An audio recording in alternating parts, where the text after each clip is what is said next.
Ikaze Big Power. Iby'uburozi turabigarukaho nyuma yo gusabira abakomeje kugenda bapfa bazize uburozi ku mpande zitandukanye. Iyi misa tuyituye abantu bose bavuye muri ubu buzima, dusabira roho z'abapurigatori, abahanzi bose bagiye bapfa kubera uburozi n'abandi bose bari kugenda bapfa. Nawe niba ufite umuvandimwe wabuze, umubyeyi wawe, umuturanyi n'abandi bose, ikaze ngwino hano tubasabire baruhukire mu mahoro. Nyagasani Yezu Kristu turakwinginze ngo abantu bose bagiye bapfa mu bihe bitandukanye, abaziranenge n'abandi bose bagiye bazira uko baremwe n'ibyo bagezeho, Nyagasani komeza ubarinde aho bari, ubahe iruhuko ridashira.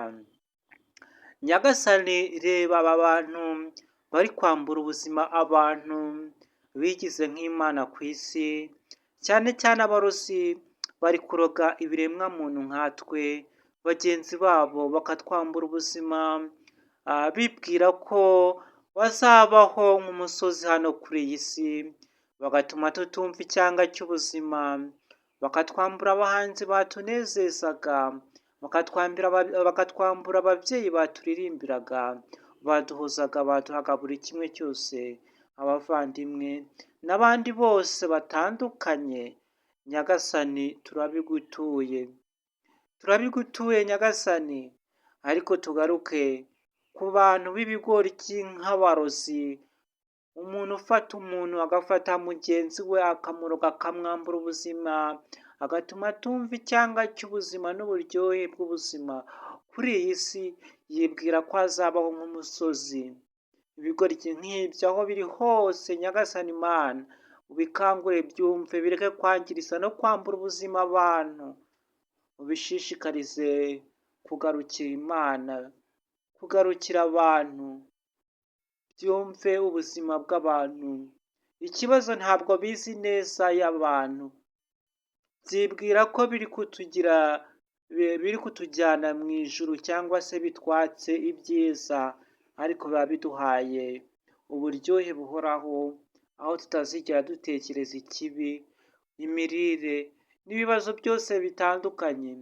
Ariko iherezo abarozi bazadusanga mu ijuru, abapfuye bose bazabasanga mu ijuru, barateguye ijuru ritagatifu. Iherezo kwambura mugenzi wawe ubuzima ntabwo ari iby'agaciro. Umwambuye ubuzima nawe uzamusanga, umujyanye aho uzajya. Kubera iki ibigoryi nk'ibyo bibaho kuri iyi si?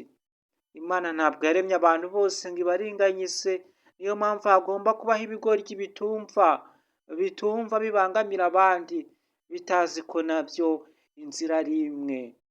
Inzira ni imwe, imbere y'Imana turangana, uretse ibigoryi byiha ububasha nk'ubw'Imana, bikambura ibiremwa muntu abantu ubuzima, bikabaroga. Ibigoryi nk'ibyo byigira nk'Imana bikiha ububasha bwo kwangiriza no kwambura abantu ubuzima. Ibigoryi nk'ibyo ngibyo aho biri byiyumve, bihinduke. Nkomeje kubakira mbabwira ngo abantu mwese mugeze hano mutarakora subscribe muyikore. Nkomeza gushimira abantu mwese mwagiye mukora kunsogera hasi ho kuri subscribe, kuza muri uyu muryango. Iby'amarozi byo ndaje mbigarukeho mu kanya.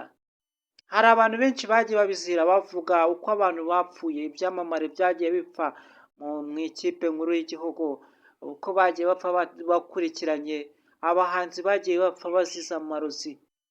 Ibintu nk'ibyo ngibyo hari abantu benshi babizize kubera kubivugaho. Ndaje kora subscribe, ubundi ndaje nkugezeho ibintu nk'ibyo ngibyo.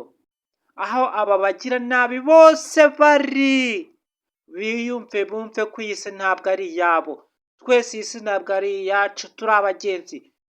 Ibyo duharanira byose muri iyi si tuzabisiga, tuzagenda twambaye ubusa nk'uko twaje, nta na kimwe tuzajyana.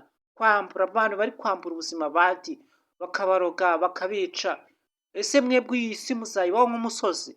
ko muri abagenzi iteka n'iteka, ariko ibigoryi nk'ibyo ngibyo ku munota wa nyuma bisamba, umunsi bizaba bisamba nabyo nibwo bizamenya ingaruka z'ibyaha byakoze bibangamira abandi, nabyo bizumva uburibwe bw'icyaha no kwiyumva nabi, kwiyumva nk'Imana, ukumva ko watuma umuntu abaho, ukumva ko wamwambura ubuzima, ukumva ko